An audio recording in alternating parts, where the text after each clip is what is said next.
Hi guys, দেখুন আজকের আমি বানাবো মোচার চিংড়ি মাছ দিয়ে মোচা তরকারি বানাবো। দেখুন আমি মোচাটা কেটে নিয়েছি।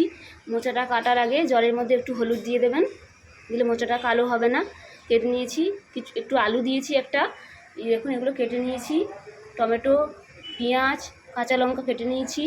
এখানে দেখুন চিংড়ি মাছ ভেজে নিয়েছি।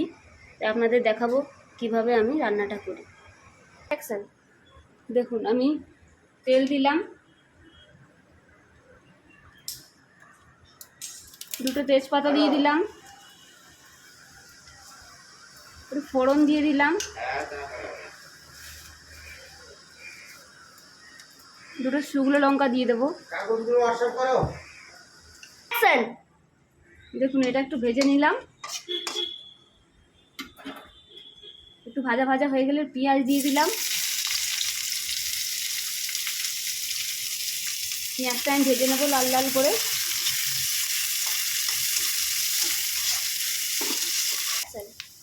পেঁয়াজটা হালকা ভাজা হয়ে গেছে, দুটো কাঁচা লঙ্কা দিয়ে দেবো, একটু টমেটো দিয়ে দেবো অল্প করে,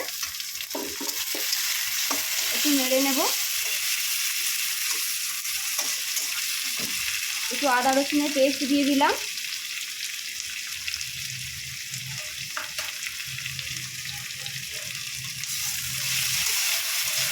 সব মশলা আমি একটু ভালো করে কষিয়ে নেব।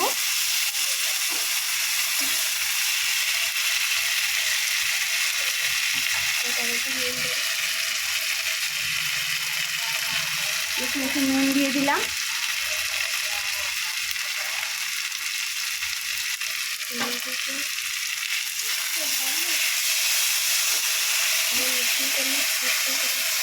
সব মশলাগুলো ভালো করে কষিয়ে নেব।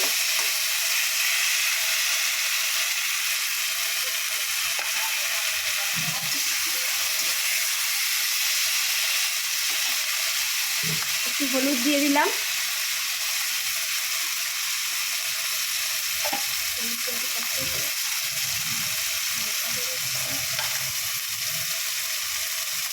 এক চামচ লঙ্কা দিলাম। ঝালটা আপনারা আপনাদের স্বাদ মতন নেবেন, কে কতটা ঝাল খাবেন সেই হিসাবে নেবেন। আমি মশলাটা ভালো করে কষিয়ে নেব।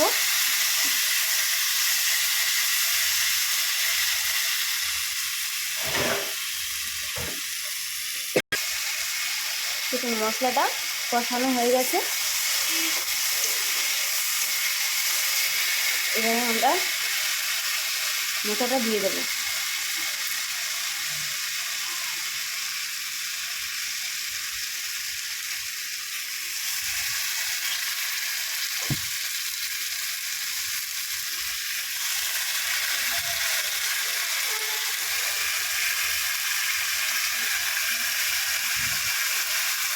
নেড়ে নেব। একবার চাইলে একটু বেগুনও দিতে পারেন, আমি শুধু আলু দিয়েছি। এবার এটাকে আমরা ঢেকে দেব।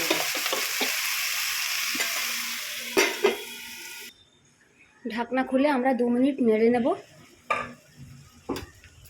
দেখুন অনেকটাই সেদ্ধ হয়ে গেছে, আরেকটু সেদ্ধ করে নেব। আমরা আরেকবার ঢাকা দিয়ে দেব।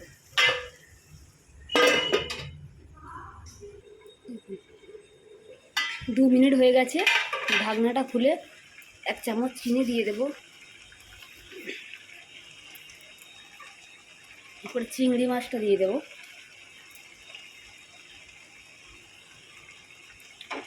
ভালো করে নেড়ে নেব। দেখুন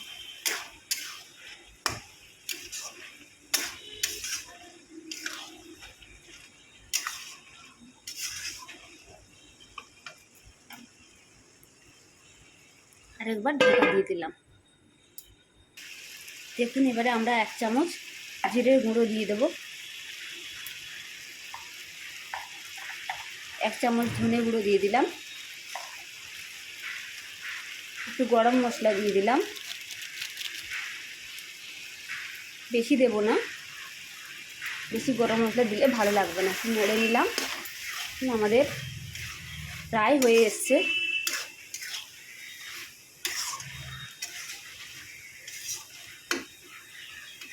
এবারে আমরা দেখুন নামিয়ে নেব। দেখুন আমাদের মোচা চিংড়ি রান্না কমপ্লিট। এইভাবে রান্না করলে আপনাদের দেখবেন খেতে ভালো লাগবে।